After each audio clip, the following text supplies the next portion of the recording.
வணக்கம் ராதே கிருஷ்ணா. கமெண்ட்ஸ்ல கேட்கப்பட்ட क्वेश्चंस தான் இப்போ நான் உங்ககிட்ட கேட்க போறேன். ஸ்டார்ட் பண்ணலாமா? தாராளமா. ஃபர்ஸ்ட் மேஷ ராசிக்கு. மேஷ ராசிக்கு 2026 இல் கரியர் growth எப்போ ஸ்டார்ட் ஆகும்? 2026 ஆரம்பிச்சதுல இருந்தே மேஷ ராசிக்கு கரியர் வந்து ஸ்டார்ட் ஆயிடுச்சு. என்ன காரணம் அப்படின்னு கேட்டா, பாதகஸ்தானம் அப்படின்னு சொல்லக்கூடிய இடத்துல சனி பகவான் இருந்தார். அவர் தான் உத்தியோகத்துக்கும் அதிபதி. அவர் தான் வந்து தொழில் லாபம் எல்லாத்தையும் கொடுக்கக்கூடிய அதிகாரியாக அவர் தான் இருக்கார். ஸோ அவர் வந்து பாதகஸ்தானத்தில் ரொம்ப ஸ்ட்ராங்காக இருந்ததுனால லாபம் அப்படிங்கிறத அவங்களால தன்னால் பார்க்கக்கூட முடியல.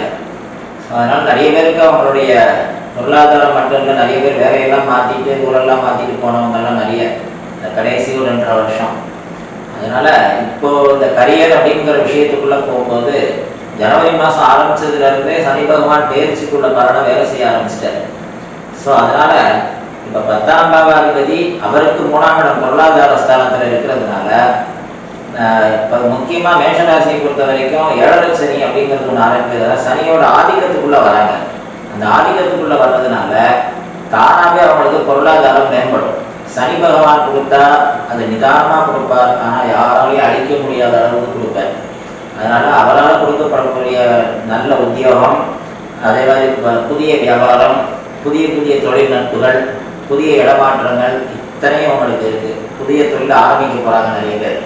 அது நிறைய பேர் வெளிநாடுக்கும் போகிறாங்க. அதனால் நம்ம தாராளமாக கரியரை பற்றி கவலைப்பட வேண்டிய அவசியமே இல்லை. ஜனவரி மாதத்துலேருந்தே அவங்களுக்கு டைம் ஸ்டார்ட் ஆகிடுச்சு. நெக்ஸ்ட், மேஷ ராசிக்கு திருமண வாழ்க்கையில் ஸ்டெபிலிட்டி இருக்குமா?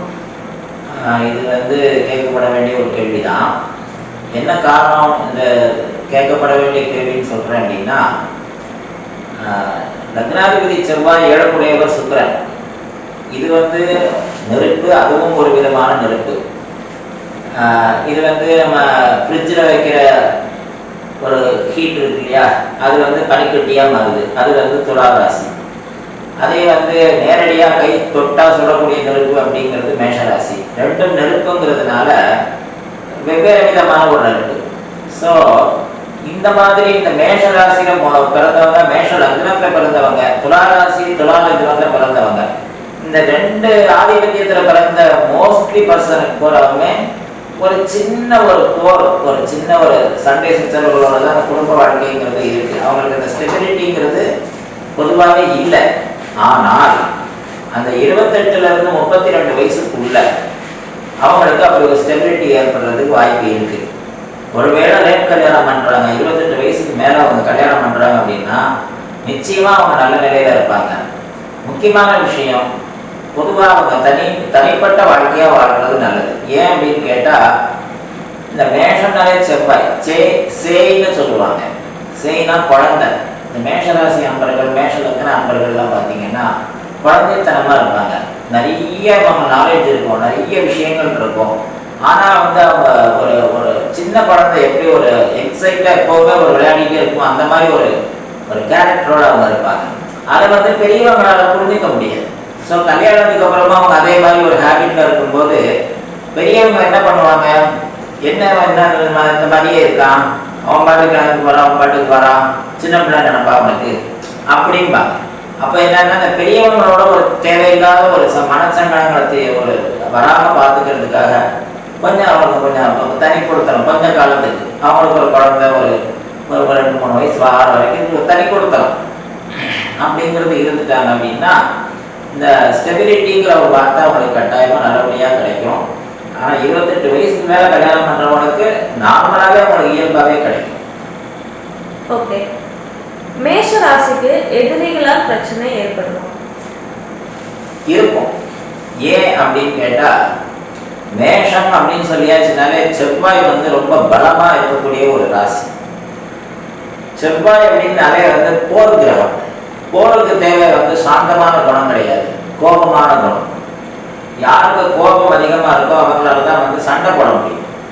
அவங்க சண்டை போடுறதுக்கு கையில் ஆயுதம் வேணும். அப்போ இவ்வளவும் வந்து மேஷராசியில் இருக்கு. ஸோ மேஷராசியை பொறுத்த வரைக்கும் நார்மலாகவே அவங்களுக்கு ஒரு க்ஷாத்திரம், ஒரு சடனாக கோபப்படுறதுங்கிறது ஒரு சில விஷயங்கள் அவங்கள்ட்ட உண்டு. அப்போ 6க்குடையவர் வந்து எதிரி யார் அப்படின்னு பார்த்தா புதன். அவர் வந்து எப்படின்னா ரொம்ப சாஃப்டான கேரக்டர். இவங்க வந்து எதிரியா அவங்க மாத்தினா உண்டே தவிர தானா எதிர்ப்பு உருவாகாது. தனக்கு ஒருத்தர் எதிரியாக இவங்களா வந்து தயார் பண்ணி வச்சுக்கிட்டா தான் எதிர்ப்பு உருவாகுமே தவிர தானா எதிர்ப்பு உருவாகாது. என்ன காரணம் இவங்க உருவாக்குறாங்கன்னா, கையில வந்து ஒரு ஆயுதம் இருக்கு, நல்ல ஸ்ட்ரென்த் இருக்கு, என்ன பண்ணன்னு தெரியாது. நம்ம ஏதாவது யாரையோ ஒரு சண்டை போடணும்.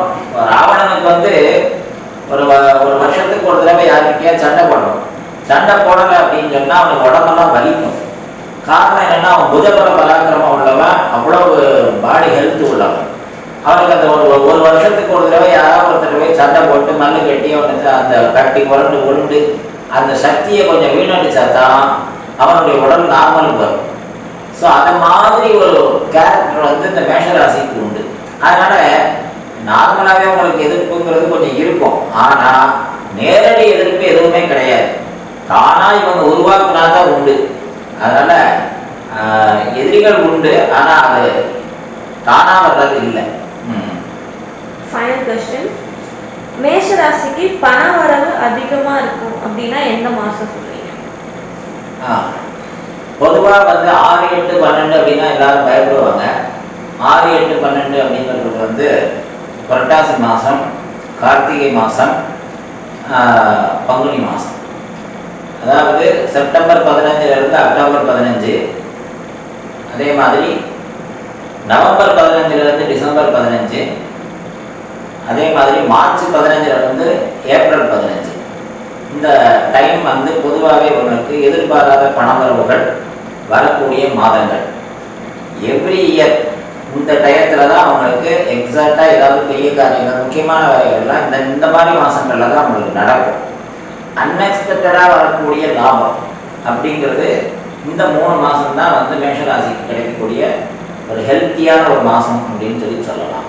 ஸோ அந்த அளவுக்கு ஒரு உத்தமமான மாதங்கள் இந்த மேஷராசி. ராதே.